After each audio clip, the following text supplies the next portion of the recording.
First of all, thank you for the invitation to be here. And I would also like to extend my thanks to you and Simplesite for both organizing and also sponsoring Nordic Growth Hackers. I think it's a splendid initiative, and all of us should be proud that somebody takes such an initiative. On my presentation here today, I think that the heading says pretty much. It says, one size doesn't fit all. So you have heard so many simple explanations for complex reasons for success, like execution. Everything is in execution, or execution is everything. Recruitment is key, or everything. What matters is culture, and stories like that, where you take one single parameter and then says that, okay, that can explain everything. I'm a strong disbeliever in that kind of simplicity. I think it's far more complex with many more parameters than this, and even also extra parameters in addition to what you have listed in your survey today, Morten. And maybe you will detect during my presentation some of my view on the additional parameters which are put into play here. My presentation is structured a little bit around a macro level and a micro level. Micro level, the micro drivers will count for 90% of my presentation, but initially I would like to take you through some macro perspectives, because our research at the Copenhagen Business School and also other business schools clearly show us that we have kind of different waves of innovation.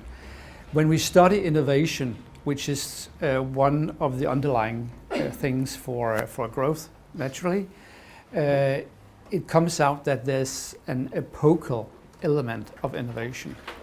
So let me just try to give you one example of one of the first epochal innovations in the industrially developed Western countries.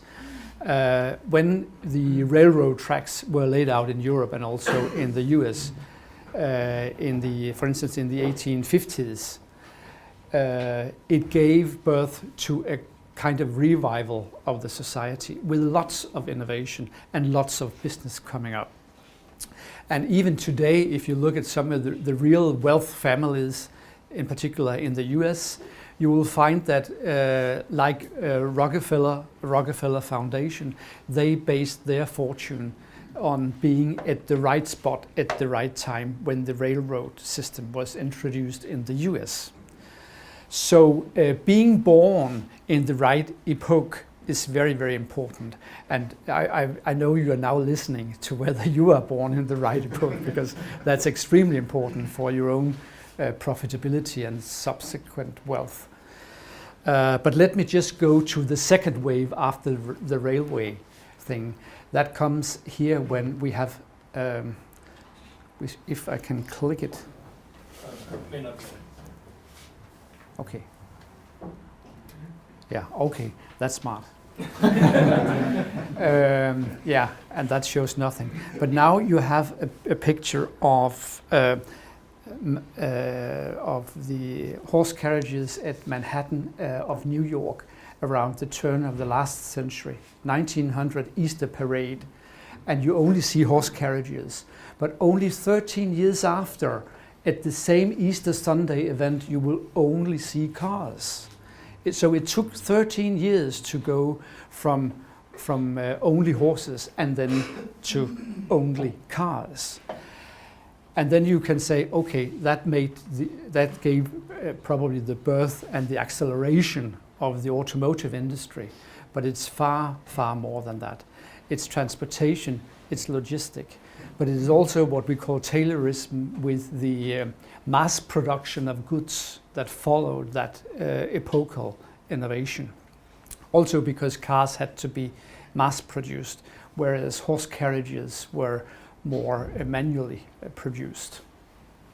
So that gave birth to extreme wealth, which we also see today from some of the German families, for instance, in within industrial machinery, and also in the US. Well, now we have a third epoch coming up, and you are very well aware of the internet development, of course, and we have also seen that brilliantly during the last two presentations. But let me just try to focus a little bit on, just shortly, on one element, on digitization, because this is the way we're in now, according to research. And this can give us extreme wealth if we can manage to get our business cases right from the beginning. We have this from the Vatican, where you see mobile phones, but suddenly 8 years after, you see a completely different picture with far more advanced smartphones. So what could that tell you? Why I'm taking this? Well, let me just take an example. Mr. Lars Hobach, he's sitting here. He drove the company called Mobile Think, and he discovered or predicted that there would be such a development with mobile phones. So what he invented was the so-called configuration of mobile phones with configuration settings and over-the-air techniques, which in an intelligent way made it possible to use the phones in different contexts. And he exited that company recently. But it's a kind of interesting to see that if you are on a track where you can see the macro transformation in the society, then there are so many business cases which can come to you with a very high probability of success. And I think Mobile Think is one of these stories of that. I call it personally, with this macro level, that trend is your friend. Detect the right trend. That trend can be your friend at the macro level. Well, that's all I want to say about macro. Now I will swiftly proceed to the micro level. The micro level with the heading, how do you create the digital rebel? Because this is what we can in the third wave of macro things. And what are the key characteristics for a digital rebel? Well, one thing is that a growth driver is the network effects. You're probably very well aware of that already, so I'll not be long about that.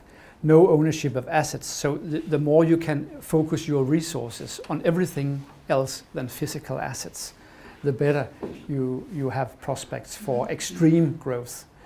A strong IT engine is necessary with the digital rebels.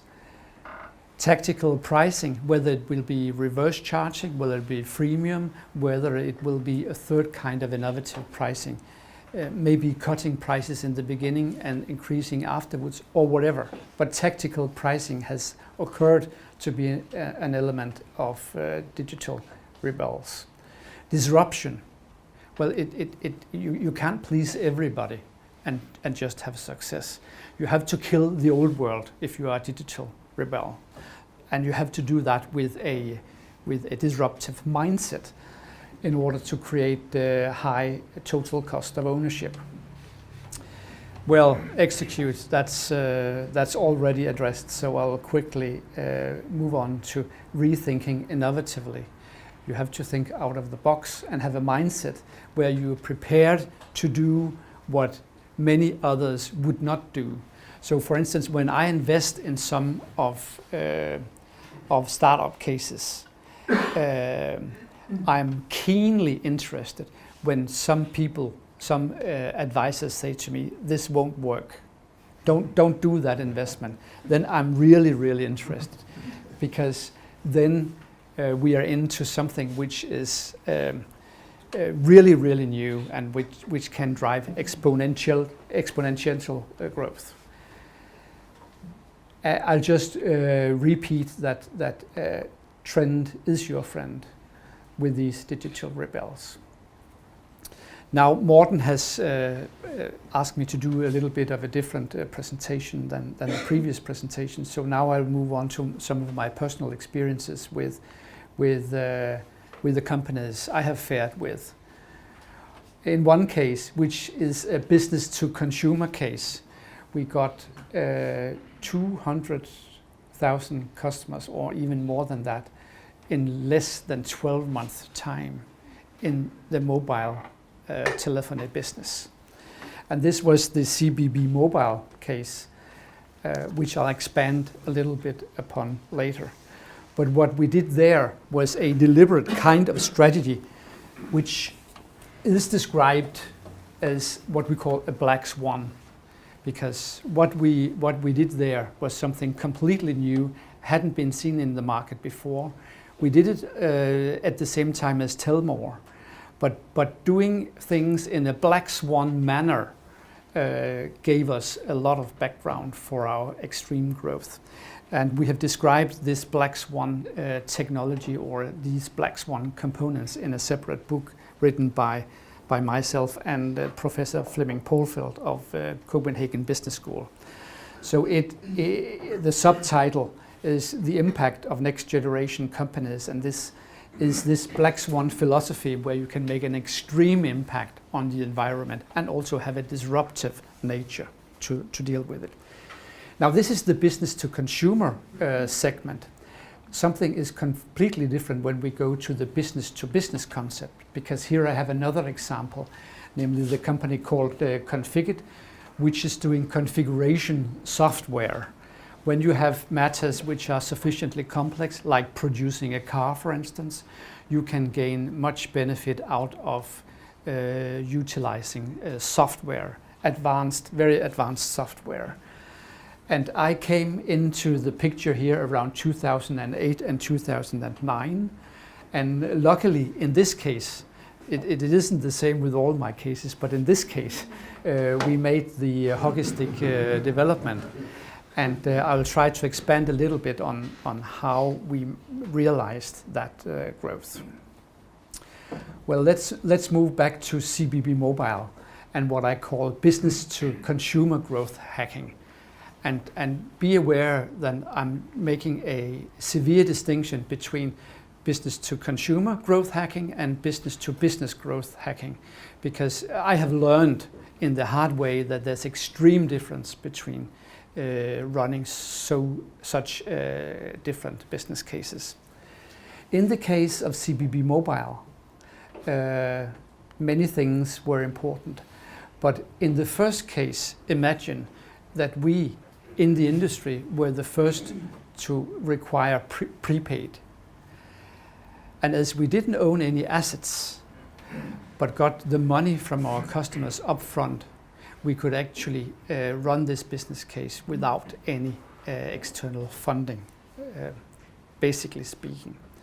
And it was a very, very low risk business case. It was successful in the end, but it was very, very low risk in the beginning because of this prepaid structure. We figured out that best-in-class customer care was extremely important, and it actually went in such a way that the consumer board, Forbrugerstyrelsen, they said that not only did we have the lowest prices, but we also had the best customer care service. And it was such that people from other customer care functions at competitors, they would like to come over to us because we invented some new technologies around customer care practice. Lean product, when you go to the mass market, we found that it was a nice thing to have no frills.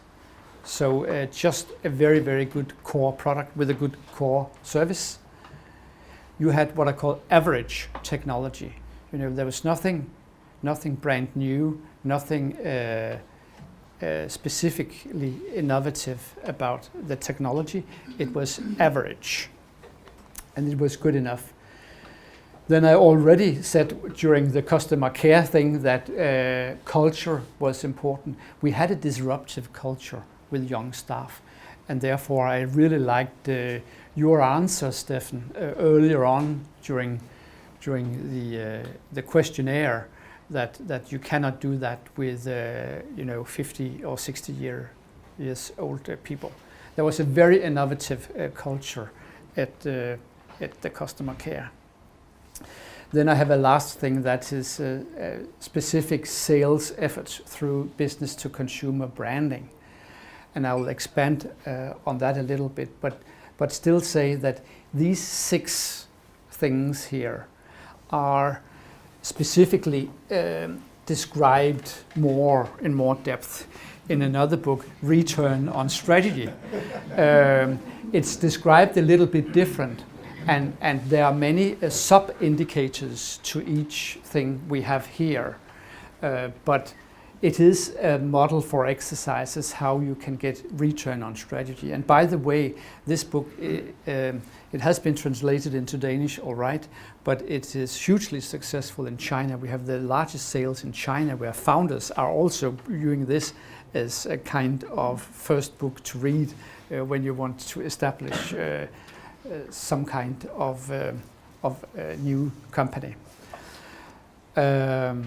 Let me just expand a little bit, just to give you an example about sales, because sales are important, an important ingredient in this. Of course, we had direct sales. We have sales effort through our web shop and our website. And please recall that we are back to 2002, 2003. The 200 plus customers, we made them in year 2003, so it's not today, it's actually 13 years ago. And then we of course also had dealers and stuff like that. And we used a number of different methods in order to get to the customers already at that time. We used the social media already then, but we also used the ordinary press, the newspapers. So we were in the newspapers, practically speaking, every day. Creating a kind of David against Goliath metaphor. So we were fighting against the incumbents, being TDC, Sonophone, Telia, Orange or France Telecom, and the likes. And that was actually a very, very nice thing, because journalists, at least in this country, they are very keen on promoting David-like things, and would also probably like to hear much more about your stories, your very good stories, than you think. But however, one day the sales director came to us at the board level. We had a discussion on whether we would reach our budget of creating 200,000 plus customers in 2003. And he said to us, well, I can't create it if we are not able to go to the television with advertisement directly in prime time. And we all said to him, well, you must be crazy, because that would cost 20, 30, 40 million kroner. And we don't have that. We have no funding. I mean, we are going to be self-contained. And he went on and on and on and said he could not reach his sales target if he wasn't allowed to go on television. Okay, I said, you have persuaded us. You have persuaded us, so you are allowed to go, but it's necessary that you go without any cost for us on television. 0 cost. And he said, I can't do that. We left the boardroom, and he came back the next day, and he said, I have untied the Gordian knot. What he did during the evening was he went through all the companies who were listed for block advertisement on televisions, and he found out that 2 companies had actually went bankrupt within the last couple of weeks. So he contacted these bankrupt companies and said, I would like to take over your advertisement for a bottle of wine. Don't you think that's a good proposition? And that it was, he actually managed to get on television without paying anything.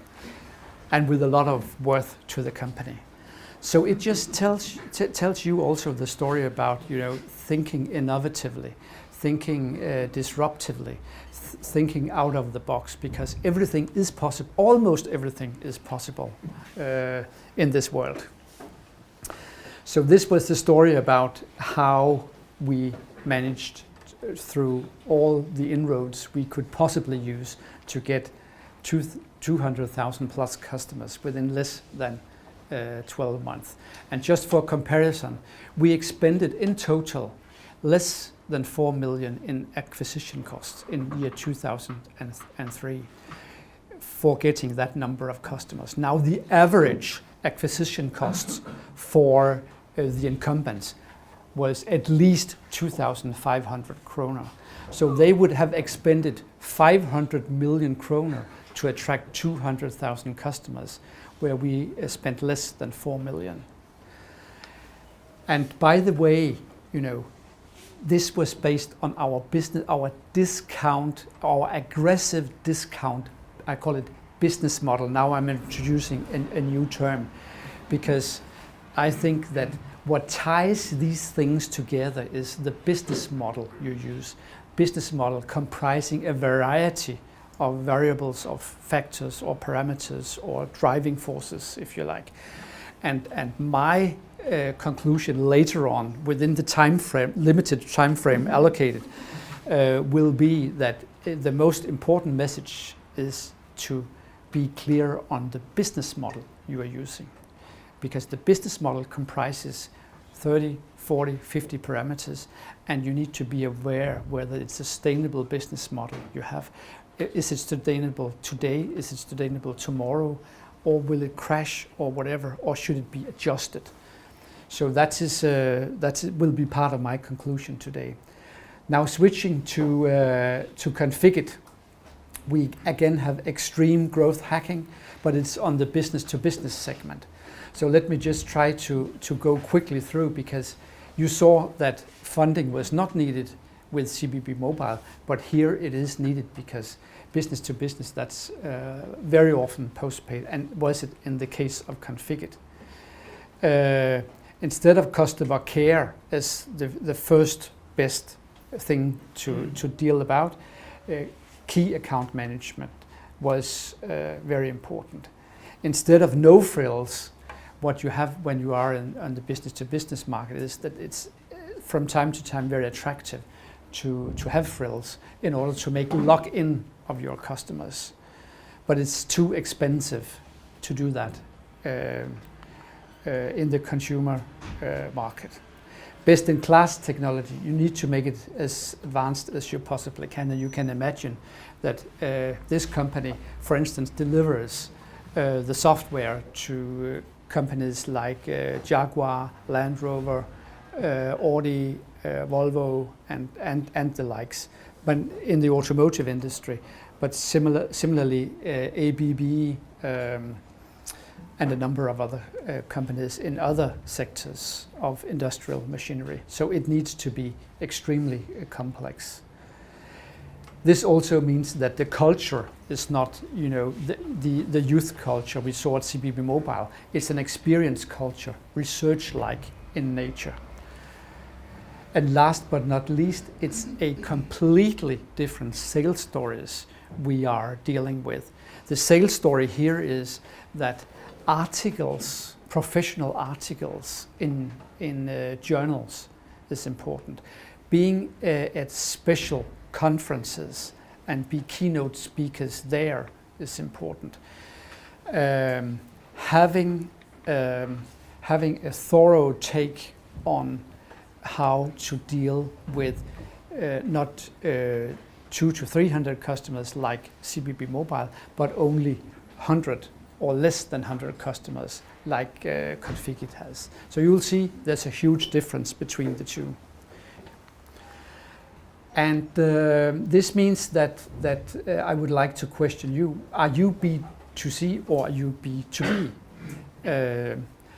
Because you will see in the paired comparison here that there are differences regarding funding, cash flows, differences about how you structure your relationship with the customers, differences in how you develop your product line or the service line. The technology focus will be different.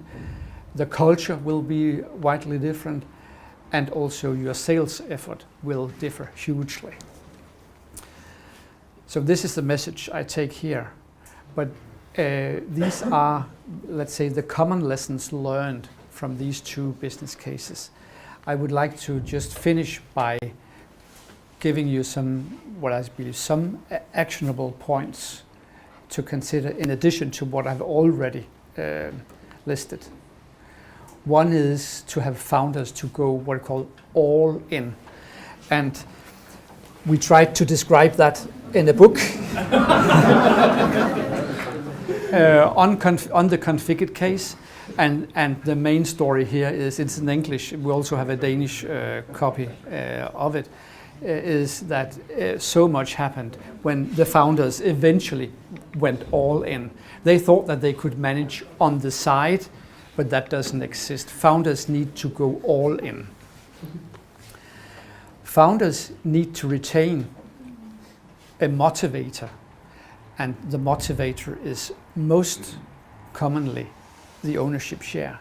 So if you are, from your investors, knocked down under the carpet with a too low ownership share, it will not transpire, neither for yourself nor for the company and for the investors. Gamble at the right time. I mean, you need to take chances in this life. And on product development, I mean, somebody tends to see, or many of us tend to see product development as a terminal point at some point in time.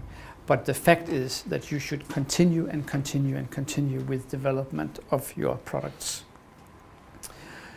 Then I have a common lesson learned from both CBB Mobile but also Configit, that is that it was good that the founders and / the CEO go into the sales process, because it has a very, very nice effect in the marketplace towards customers if the CEO is not sitting silently between the desk but is actually meeting customers.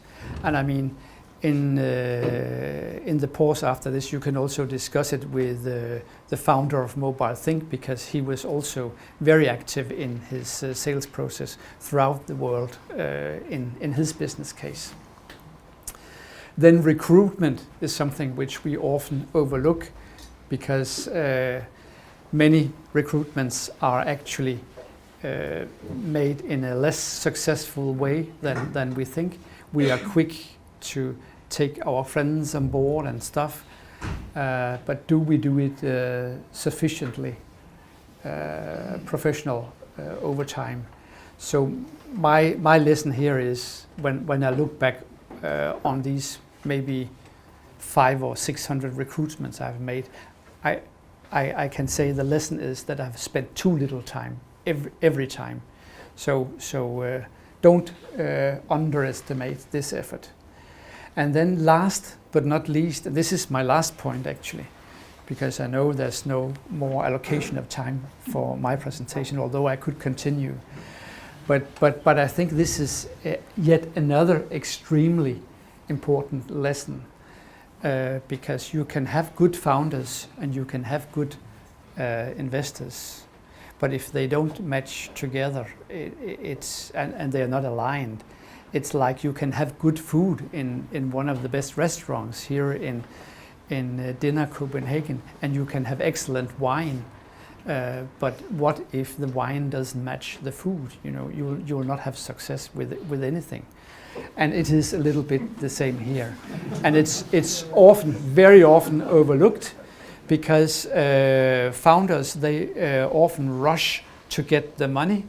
But my advice would be, try to reflect a little bit, see if you have alternative possibilities, and look into whether, you know, the alignment and the chemistry is working optimally for you. Thank you for your attention.